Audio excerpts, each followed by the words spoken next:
Hello et bienvenue sur cette nouvelle vidéo où aujourd'hui on va voir que ton cheval s'en fout de tes excuses et devine quoi, tes clients aussi.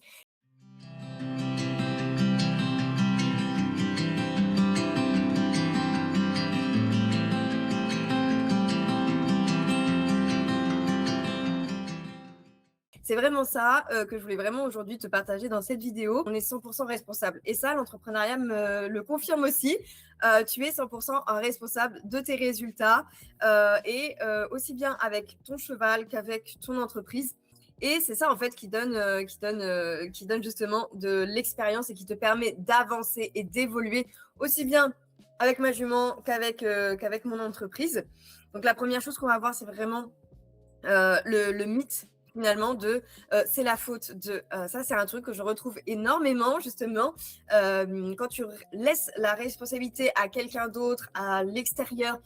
C'est la faute des circonstances, c'est la faute du marché, c'est la faute ma jument elle a c'est je sais pas quoi, elle est caractérielle. Si tu mets à chaque fois la faute sur autre chose que toi, que tu ne prends pas tes responsabilités, tu n'auras pas du coup le pouvoir finalement sur ce que tu as envie de mettre en place, sur ce que tu as envie de changer. Et forcément, si tu n'as pas le pouvoir, tu ne peux pas faire changer les choses et tu vas rester dans un cercle vicieux, toujours avec la même chose, les mêmes contraintes, les mêmes challenges, les mêmes problèmes. C'est vraiment ça. Donc, c'est là où tu vas vraiment devoir sortir finalement de ce cercle vicieux et te dire, ok, peut-être que l'algorithme a ses propres critères, mais il n'est pas là contre toi, par exemple, côté business. Donc, je m'occupe des comptes Instagram de mes clientes, je les accompagne aussi dans leur communication digitale. Et forcément, il y a toujours un petit peu ce côté, ouais, l'algorithme n'est pas de mon côté. Non, l'algorithme, c'est froid, c'est une machine. Elle prend les informations et elle voit, et en fonction de ce qu'elle voit, de ce qu'elle récolte, elle te montre ou pas aux personnes. C'est tout. Si elle n'arrive pas à savoir quel est ton domaine d'activité, si tu n'es pas clair dans ce que tu dis, elle va pas savoir à qui te montrer, donc elle te montre à personne. Et c'est exactement pareil. Quand avec ton cheval, tu n'es pas clair. Moi, je le vois bien avec ma jument, quand je suis pas claire, quand je suis pas cohérente, quand je fais une demande mais qu'elle n'est pas précise. Hier soir, je me suis amusée du coup à faire du travail à pied.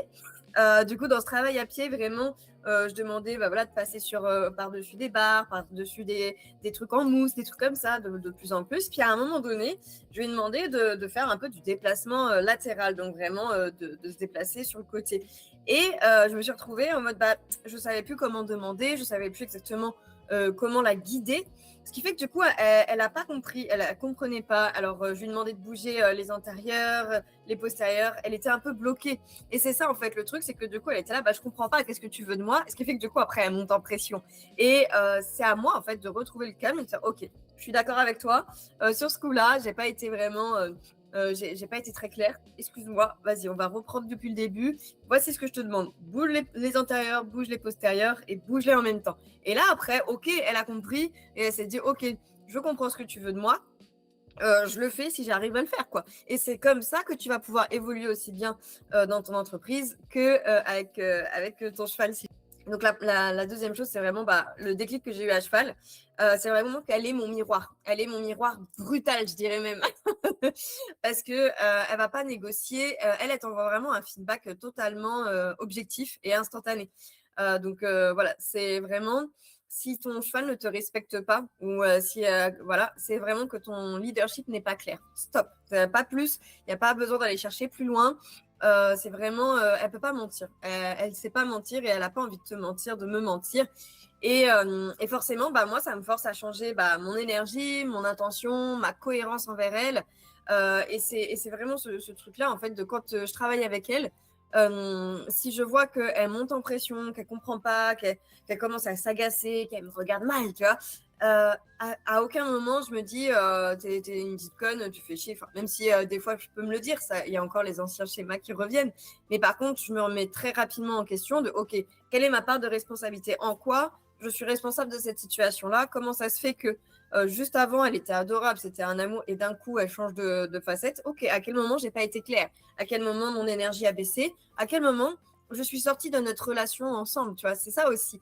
Parce que quand tu es avec un cheval, tu es connecté avec lui. Et dès que tu penses à quelque chose d'autre, que tu as un doute, que est-ce que j'ai bien fermé la porte de la maison? Est-ce que mon linge est sec? Des trucs qui n'ont rien à voir avec elle, elle aussi, elle va t'envoyer bouler, hein, c'est aussi simple que ça. Donc, c'est vraiment en fait juste de la cohérence et elle t'envoie le miroir direct. Donc, si t'es pas avec elle, elle sera pas avec toi. Et c'est exactement la même chose en fait que j'ai réalisé. Ça se passe exactement pareil au niveau de ton marché, de ton entreprise. Parce qu'au final, tu peux appliquer finalement ça dans ton entreprise, dans ton business, et ça te permettra vraiment de reprendre le contrôle. Parce que en effet, un cheval, comme ma jument, c'est un petit peu comme un client finalement. Ça te permet en fait de voir si ton offre est floue ou si elle est claire. Si tu n'arrives pas à avoir des personnes qui arrivent chez toi, c'est pas genre ouais le marché il est saturé machin et tout. Il y a des gens, il y a des clients pour tout le monde. Il y a de l'abondance partout. Les opportunités ne demandent qu'à être saisies. Il y a énormément de clientes, de potentielles clientes qui ne demandent qu'une chose, qui ont besoin de toi. C'est juste que forcément, si ton message n'est pas clair, on ne peut pas savoir ce que tu proposes et on ne peut pas savoir si c'est fait. Donc, c'est vraiment en fait ce truc de, OK, à quel moment je suis 100% responsable de ce que je fais, de mon entreprise. Donc, c'est vraiment ça. Arrête de subir, s'il te plaît, arrête de subir et cherche les leviers. Parce que finalement, à chaque fois que tu as un échec, c'est pas un vrai échec, c'est juste en fait une possibilité de t'améliorer, une possibilité justement d'obtenir ce que tu désires. Par exemple, si par rapport à ton offre, tu vends pas, ça veut dire que ta promesse, elle est nulle, elle est éclatée au sol et qu'il va falloir la revoir. Si au niveau de ton marketing, personne ne te comprend, c'est que tu expliques mal ce que tu fais, tout simplement. Et si au niveau de ton état d'esprit, tu n'as pas de résultat, c'est peut-être que tes actions ne suivent pas aussi. Et ça, c'est le passage à l'action. Toutes ces choses-là, c'est les choses que je fais, que je t'accompagne aussi bien dans mes consultings, dans mon accompagnement ou même en gestion Insta. Forcément, vu qu'on est en rapproché, c'est les choses qu'on voit. Donc ça, en fait, ce qu'on voit, c'est vraiment que c'est l'ego qui parle. Et quand c'est l'ego qui te parle, qui parle à ta place, ça te fait perdre énormément d'argent, énormément de temps, et c'est ça qui te freine. Donc, moins tu as d'ego, plus tu vas être toi-même, plus tu vas être dans ton énergie, dans ta puissance individuelle, de vraiment être connecté avec, OK, c'est quoi ta zone de génie, où est-ce que tu as des difficultés, et d'accepter finalement de te remettre en question. Tu prends ta part de responsabilité, mais OK, à quel moment je suis 100% responsable? Est-ce que j'ai fait vraiment tout ce qui était en mon pouvoir? Est-ce que j'ai fait toutes les actions qui me permettent justement d'obtenir ce genre de résultats? Et en étant honnête, si tu prends du recul, et le recul, tu peux l'avoir avec moi, si tu prends du recul là-dessus, c'est là où tu peux te rendre compte que ouais, peut-être qu'en effet, voilà, ça, c'est peut-être pas si pertinent que ça. Et pour en revenir par rapport à la jument, c'est vraiment ça aussi. Quand tu as quelqu'un qui te regarde de l'extérieur, qui a un point de vue extérieur, ou quand tu mets une caméra aussi, si jamais tu as personne dans ton écurie qui peut faire ce point de vue extérieur, ça t'aide aussi énormément à voir les choses en mode, il y a un moment donné, je sais plus, j'étais donc à cheval, j'étais sur la butte, et en descendant à chaque fois, elle faisait des mouvements bizarres et tout. Donc, vu que j'avais quelqu'un qui était là pour regarder, je lui ai demandé, est-ce que je la gêne en fait quand je descends? Est-ce que je suis pas assez reculée? Et là, j'ai mis mon ego de côté. J'ai demandé de l'aide, j'ai demandé un point de vue extérieur. Je lui ai pas demandé tu en penses quoi, machin. C'est vraiment ok. Est-ce que physiquement, est-ce que je me mets suffisamment en arrière? Est-ce que quand on descend, est-ce que tu vois que mon corps gêne son corps en fait dans la descente et qui implique qu'elle bafouille là-dessus? Et c'est là où du coup il a j'ai pas l'impression. Par contre, essaye pourquoi pas de freiner, de t'arrêter à chaque fois que tu descends, pour faire un petit peu étape par étape pour éviter qu'elle s'emballe dans sa descente, parce que quand ça descend, on n'a qu'une envie, c'est on se laisse aller, alors que non, c'est pète gueule ça. Et le fait d'avoir eu ce conseil-là, je fais ok, j'applique, action, tu vois, l'action d'appliquer le conseil que j'ai demandé, sinon ça sert à rien en fait de demander des conseils. J'applique et je vois ce que ça donne. Et en effet, le fait de faire à chaque étape, ça lui a permis vraiment de reprendre son équilibre, moi-même de bien m'asseoir pour demander l'arrêt et de pas me laisser aussi aller. Et en fait, le fait d'avoir l'intention de ok, on va s'arrêter à chaque fois, ce qui fait que du coup, elle-même, elle fait ok, tu veux qu'on s'arrête à chaque fois, donc je vais me recaler, je vais faire en sorte d'être bien équilibrée pour éviter justement la bascule, quoi. Et c'est vraiment ça. Et au final, ça a permis justement d'éviter le patatatata quand on descend de la piste. Donc c'est vraiment ça en fait, le fait d'avoir un regard extérieur, de remettre en question ce que tu fais, de pouvoir être 100% responsable, d'être responsable quand tu as des réussites et quand tu as des échecs en fait. Quand ça se passe bien, ça on sait être 100% responsable, comme pour le foot, hein.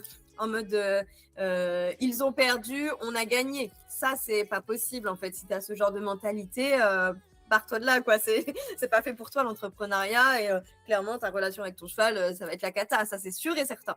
Par contre, si tu es capable de te remettre en question, si tu es capable d'avoir ce côté, ok, je suis 100% responsable, je vais prendre mes responsabilités et surtout, je vais passer à l'action, là, on va bien s'entendre et là, ça va matcher entre nous et ce que je suis en train de te dire, ça va vraiment t'aider.